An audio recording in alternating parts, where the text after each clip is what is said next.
여러분 안녕하십니까. 6.3 지방선거와 함께 치러지는 국회의원 재보선이 실시되는 부산 북구갑 지역에서 북구갑이 아닌 다른 지역에 거주하는 한동훈 지지자들이 한동훈에게 투표하기 위해 대규모로 주민등록을 허위로 이전했다는 의혹이 확산되고 있습니다. 이와 관련된 정황을 뒷받침하는 것으로 보이는 사진과 카카오톡 대화 캡처 이미지 등이 유포되면서 선거의 공정성을 근본적으로 훼손할 수 있는 중대한 사안이라는 지적이 나오고 있습니다. 온라인 커뮤니티와 SNS 등에는 실제 북구갑에 거주하지 않으면서도 이 선거구에서 투표하기 위해 주소를 옮겼다는 취지의 대화 내용과 인증사진들이 잇따라 공유되고 있습니다. 일부 게시물에서는 조직적으로 참여를 독려하거나 이동을 안내하는 정황까지 포함된 것으로 알려져 파장이 더욱 커지고 있습니다. 이와 관련해 유정아 변호사는 최근 부산 모 지역과 관련해 오로지 특정 후보 투표 목적으로 주민등록을 허위로 이전해 투표에 참여하는 의혹을 뒷받침하는 취지의 사진, 카카오톡 대화 캡처 이미지 등이 온라인상에서 유포되고 있다면서 만약 해당 내용이 사실이라면 특정 선거구에서 투표할 목적으로 허위의 주민등록 신고가 이루어지는 것에 해당할 수 있으며 이는 공정한 선거 질서를 훼손하는 중대한 위법 행위가 될 수 있다고 밝혔습니다. 현행 공직선거법 제247조는 사위의 방법으로 선거인 명부에 오르게 하거나 특정 선거구에서 투표할 목적으로 일정 기간 내 허위로 주민등록을 이전한 경우 3년 이하의 징역 또는 500만 원 이하의 벌금에 처하도록 규정하고 있습니다. 유정아 변호사는 선거인 명부 작성 기준일 전 180일부터 작성 완료일까지 이루어진 허위 주소 이전은 명백한 처벌 대상이 될 수 있다면서 단순히 주소만 옮기고 실제 거주하지 않았다면 주민등록법 위반까지 함께 적용될 수 있다고 설명했습니다. 유 변호사는 이어서 특히 오픈 채팅방 등을 통해 조직적으로 허위 전입을 유도하거나 실행한 경우 단순 참여자뿐 아니라 이를 기획하거나 주도한 인물까지 형사 책임이 확대될 가능성이 있다고 덧붙였습니다. 전문가들은 위장 전입은 선거 결과 자체를 왜곡할 수 있는 행위로 민주주의의 근간인 선거 신뢰를 훼손한다는 점에서 매우 엄중하게 다뤄져야 한다면서 단순한 편법이 아니라 형사처벌로 이어질 수 있는 범죄라는 인식이 필요하다고 강조했습니다. 현재 온라인상에서 확산 중인 자료들의 진위 여부는 지금 시점에서 공식적 법적으로 확인되지는 않았지만 앞으로 선관위와 경찰 수사를 통해 실제 위법 행위가 있었는지 여부가 가려질 것으로 보입니다. 선거가 임박한 상황에서 유권자들의 의혹이 커지는 가운데 철저한 조사와 신속한 사실규명이 요구되고 있습니다. 한편 이 문제의 부산 북구갑 지역에서는 외지에서 한동훈의 지지자들이 관광버스 등을 대절해서 부산으로 선거운동을 하기 위해 모이던 사례가 확인되고 있으며 이들이 공식 선거사무소 외에 시장 근처에 빈 공간을 임대해서 사용하면서 한동훈 선거를 지원하고 조직적으로 활동했다는 정황이 발각돼 현재 경찰이 선관위의 수사 의뢰를 받고 수사하고 있습니다. 위장 전입이나 위장 선거사무소 설치 등의 사안은 선거가 끝난 뒤에도 설사 당선되더라도 당선 무효가 될 수 있는 범죄로 큰 폭발력을 갖고 있는 사안입니다. 이 문제와 관련해 김성애 전 대통령실 비서관은 과거 통진당 수사 내용을 보면 이석기 일당은 성남의 한 중국집에 47명이 위장 전입하기도 했다. 인구 감소 지역인 부산 북구갑에 최근 전입한 사람이 1083명이나 된다면서 한동훈 팬클럽 수법이 이석기 일당과 비슷하다라고 비판했습니다. 그는 또 2026년 3월에서 5월 사이에 인구 감소 지역인 부산 북구갑 전입 인구가 1083명이나 됐다면서 단톡방에서 쉼터 등 주소지를 제시하며 위장 전입을 권유한다. 명백한 당선 무효 사유다라고 강조했습니다.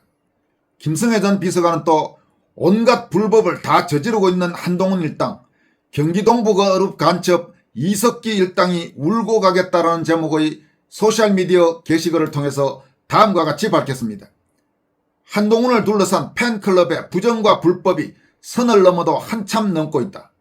그 수법이 위헌정당으로 해산된 경기 동부그룹의 통진당을 빼다 박은 것 같다.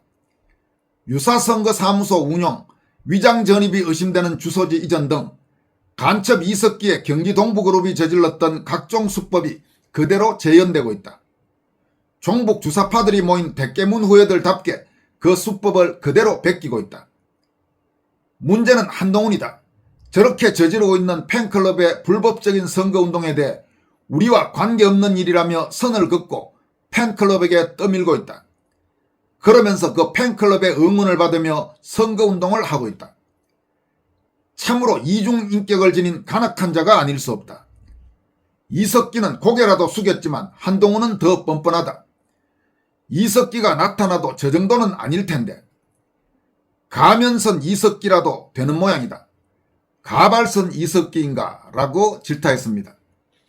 이어서 전해드릴 소식은 박근혜 전 대통령이 어제 대구 서문시장 그리고 대구 수성못을 방문했습니다. 선거와 관련해서 추경호 대구시장 후보 등을 적극적으로 지원하기 위한 유세였습니다. 서문시장과 수성못 방문에도 정말 엄청난 인파가 몰려들었습니다. 이와 관련해서 박근혜 대통령의 핵심 측근으로 모든 일정을 수행하고 있는 유영하 의원은 박근혜 대통령이 서문시장과 수성못을 방문하고 돌아온 날 밤인 어젯밤 자신의 소셜미디어를 통해 다음과 같이 밝혔습니다. 오늘 서문시장과 수성못에 대통령님을 모시고 다녀왔다. 인산인해라는 말 이외에 달리 표현할 말이 떠오르지 않는다. 사람이 많이 모인 것보다 더 중요한 것은 그곳에 오신 분들이 보여준 대통령님에 대한 사랑과 그리움이다. 말하지 않아도 얼굴 표정과 몸짓으로 알 수 있다. 손 한 번 만져보기 위해서 있는 힘을 다해 뻗는 손들을 어쩔 수 없이 막아내야 했던 나도 안쓰럽기는 매한가지다. 양손이 부었고 상처투성이인 것을 알고 있기에 매정했지만 달리 방법이 없었다. 죄송하다는 말씀을 드린다. 오늘도 손이 잡히고 어깨까지 잡아당겨져서 통증이 있다고 하신다. 사저에 도착하시자마자 응급치료를 하시고 내일부터 안정을 취하시라는 말씀밖에 달리 드릴 말씀이 없었다. 하기사 어제도 링게를 맞고 버티셨는데 이제 모든 에너지가 소진되셨을 것이다. 그리움이라는 말로만 설명될 수 없다. 오늘 보여준 그 많은 분들의 외침은 대통령님을 지켜주지 못했다는 미안함이라고 나는 느껴졌다. 나만의 혼자 생각은 아닐 게다. 이제 그런 말을 시작했다. 아직 걸어갈 길이 멀고 멀기만 하다. 그러나 반드시 그 길 끝에 갈 것이고 그곳에서 기다리고 있는 것이 무엇인지 난 알고 있다. 진실은 가둬지지 않고 숨겨지지도 않는다. 노상군에서 복이 된 단종처럼 거짓과 모함으로 덧씌워진 멍에는 반드시 벗겨지고 제자리로 복이 될 것이다. 내게 남은 마지막 소명이기에 서두르지 않고 천천히 갈 것이다. 더디더라도 끝까지 포기하지 않고 가야만 한다. 정의는 반드시 승리할 것이기에 초조해하지 말고 서두르지도 말자. 그러나 한 가지 분명한 것은 그대들이 했던 조리돌림과 잔인한 탈춤을 추면서 자행했던 인격살인에 대한 대가는 꼭 받을 것이고 그날이 멀지 않았다는 것이다. 오랜만에 밀린 숙제 하나를 했다는 홀가분함을 느끼면서 잠을 청한다. 이렇게 유영하 의원이 밝혔습니다. 지금 이 마지막 문장 이 부분을 여러분께 다시 한번 강조합니다. 그러나 한 가지 분명한 것은 그대들이 했던 조리돌림과 잔인한 칼춤을 추면서 자행했던 인격살인에 대한 대가는 꼭 받을 것이고 그날이 멀지 않았다는 것이다. 반드시 그에 대해서 대가를 돌려줘야 되겠죠. 정치인들도 그렇고 소위 언론인이라는 자들도 그렇고 판사들도 그렇고 한동훈도 마찬가지입니다. 물론 그 과정에서는 윤석열 전 대통령도 관여했지만 그러나 적어도 윤석열 대통령은 뒤에 그 부분에 대해서 대단히 송구하다 이런 반성의 모습은 분명히 보였습니다. 그게 한동훈과의 결정적인 차이입니다. 그렇기 때문에 박근혜 대통령의 고통을 안타까워하는 이들 중에서 윤석열 대통령에 대해서는 한동훈과 다르게 평가하는 이들이 적지 않을 것입니다.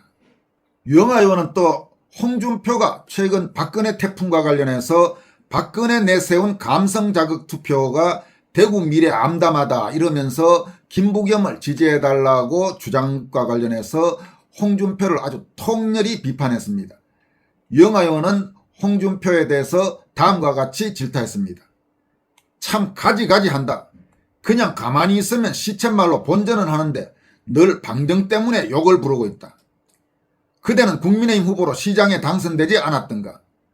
대구 시민은 그대가 잘나서가 아니라 단지 국민의힘 후보이기 때문에 지지한 것이다. 착각하지 마라. 그럼에도 사욕 때문에 그대를 지지했던 이들의 양해도 구하지 않고 대선 출마를 구실삼아 임기도 끝나지 않은 시장 자리를 헌신짝처럼 버리고 가지 않았던가. 원래 그대가 가고자 했던 그 자리는 현명한 그대가 욕심을 부리면서 올라갈 수 있는 자리가 아니다. 과유불급이다. 대구 경제를 그대가 이처럼 걱정하는지 미처 몰랐던 것은 나의 우매함이지만 대구 경제가 나락으로 떨어지게 만든 이는 그대인데 정말 모른다는 말인가? 아무리 철판이 둘러진 그대라도 그 정도는 알아야 하지 않겠는가? 무엇보다도 그대가 추악한 것은 그대가 먹던 우물에 가래침을 뱉어놓고 떠났다는 것이다. 그리고 그대 입으로 앞으로는 서울의 소시민으로 살아가겠다고 대구 시민의 염장을 있는 대로 질러 놓았는데 그대가 무슨 대구에 애정이 있다고 선무당 같은 소리를 하는 건가? 대구 시민 그 누구도 그대를 원하지 않고 기억하고 싶지 않는다.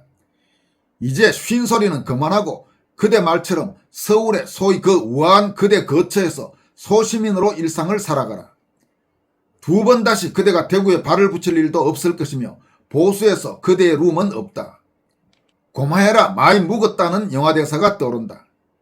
각설하고 오늘 서남신 시장에서 추경호 후보의 지원 연설을 하면서 우리가 반드시 척결해야 할 부류들이 생각났다. 분화방처럼 권력의 겹불을 쬐기 위해 단물만 빼먹고 배신을 일삼은 자들에겐 더는 자비를 베풀어서는 안 된다고 다짐했다. 역사는 배신자들의 말로가 어떠한지를 우리에게 똑똑히 가르쳐주고 있다. 그리고 역사는 반복된다. 여러분 여기에서도 역시 후반부에 유영하 의원이 강조한 내용을 다시 한번 여러분들에게 소개해 드립니다. 분화방처럼 권력의 겹불을 쬐기 위해 단물만 빼먹고 배신을 일삼은 자들에겐 더는 자비를 베풀어서는 안 된다고 다짐했다. 그렇습니다. 바로 홍준표 같은 자들, 바로 한동훈 같은 자들, 바로 이준석 같은 자들, 바로 유승민 같은 자들, 바로 김무성 같은 자들이 여기에 해당될 것입니다. 지금까지 권순할TV였습니다. 여러분 고맙습니다.